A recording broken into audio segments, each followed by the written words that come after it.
Welcome back to the Sunday Night Sports Blitz. It was an eventful week for Grambling State football for all the wrong reasons. That's right. After falling last weekend to the University of Arkansas Pine Bluff, things didn't get much better for the G-men. On Wednesday night, it was announced the team's next two games against Alabama A&M and Texas Southern had both been canceled and would not be made up due to positive COVID tests within the Tiger program. This leaves the Bayou Classic, which will be played in Shreveport's Independence Stadium, as the only game remaining on the team's spring schedule. Earlier this week, I asked Coach Fobbs if there was talk of shutting down after the State Fair Classic. Prairie View A&M did almost immediately following the game, and here's what he had to say. There wasn't any talk of us shutting down, but there was a concern of being the fact that we were engaged in a football contest with Prairie View, were some of our players, in harm's way. And we've tested on all last week, and we had maybe a couple of guys that ended up being positive, but nothing significant to shut down the entire program. My, how things change. The team has made a coaching change for the second consecutive week now on the offensive side of the ball. Kendrick Nord assumed play calling duties for the UAPB game after the resignation of offensive coordinator Mark Orlando. And now he'll no longer be with the team moving forward. Here's Coach Fobbs on how that came to be. I'm in the process of evaluating. So I'm moving guys to different spots to see what I have and see what can be done and who can do what. And in the middle of moving guys around, he didn't take too kindly to it, voiced his opinion, and he decided to leave the program. So I wasn't planning on removing anyone at this particular time. I wanted to try to continue the evaluation process, but at the end of the day, you have to allow people to do what they want to do and move forward from there. Now, Wesley, no coach wants to be 0-3, No. but it's especially disappointing when the school you're coaching is also your alma mater. I asked Coach Fobbs the responsibility he feels to turn the team around and the confidence he has in his players to turn things around, and finally, his opinion on some of the toughest places to play in the SWAC earlier this week. What are some of the harder places to play in the SWAC in your experience? Oh man, that's a really good question. There's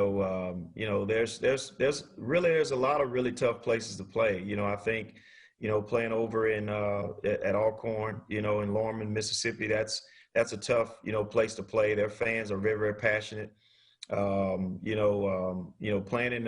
in the Bayou Classic is always interesting. That's another one. But it's tough everywhere you go. But there are some programs that, playing in Lorman that are extremely, extremely tough. But we love those type of games. We love those challenges. We like people, talking about us, pointing the finger and things of that nature. That really helps us to understand that it's us against the world.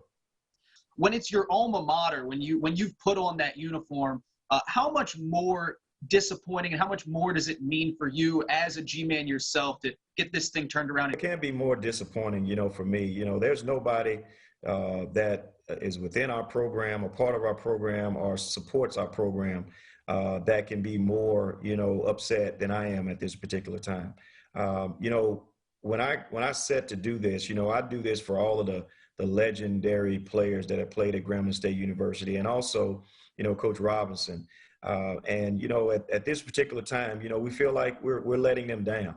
And for us, we have to do everything in our power in order to get away from that. There's so many great players that live in this area, that live in the Monroe area, Shreveport area, that we want them to be proud of our program.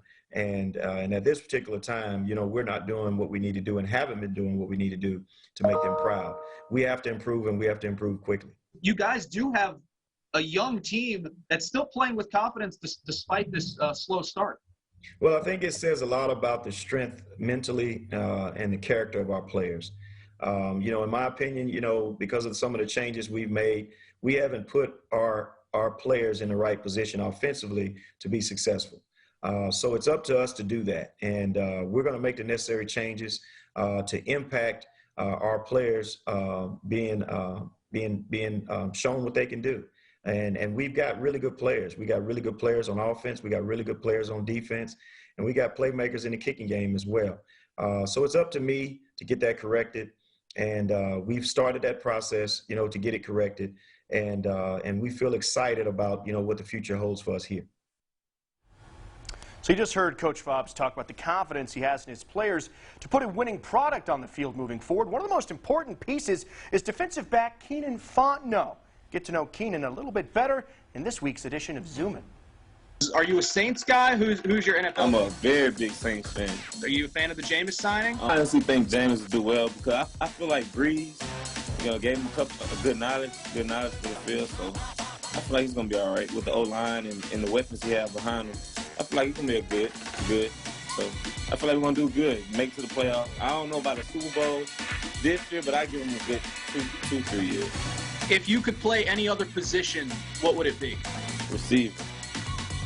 So I like getting the ball too. One moment from your time at Grambling, obviously you've got some years left, but as of right now, that sticks out as your favorite memory playing at Grambling? Definitely the one-handed catch. From last weekend. From last week, definitely the one-handed catch. And when I first got on the field against Alcorn 2018, when I got my first interception.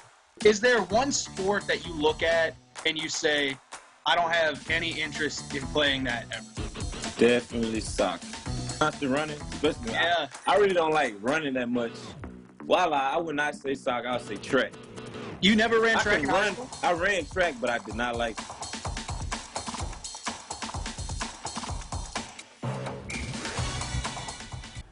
Now, you see, I also don't like running, so we have that in common. The bright spot of the Grambling defense this year has been the play of their defensive backs. And last week against UAPB, they shined again with one of the team's most experienced players, leading the way with his first interception of the season. And for that reason, Keenan Fontenot was last week's Player of the Week. In Grambling's 48-21 loss to Arkansas Pine Bluff, defensive back Keenan Fontenot kept the Tiger turnover streak intact with a spectacular one-handed interception. I was reading the quarterback's eyes, and out of the corner of my eyes, see my teammate, the opposite player was running across the field, and he so happened to make a bad throw, and I got there. Fontenot was named a preseason All-SWAC selection, and head coach Broderick Fobbs credits Fontenot's experience for his success against the Golden Lions. Keenan has played a lot of football for us here, and he's got a lot of games under his belt, and he's got a lot of production. And this past weekend was no different. Played really, really well. I can't say enough about Keenan. He's matured a lot, not just on the field, but also off the field. And he really gives our room the leadership in the back end that they need. As one of the younger position groups within the program, Fontenot feels responsible for teaching newer members of the DB room what it takes to be a G-man. They look up to me, and I honestly have to do everything perfect to show them the right way to do. I just try to teach them to play hard. New players are going to make mistakes in the new system. So I just tell them that if you make a mistake, just make a mistake playing hard.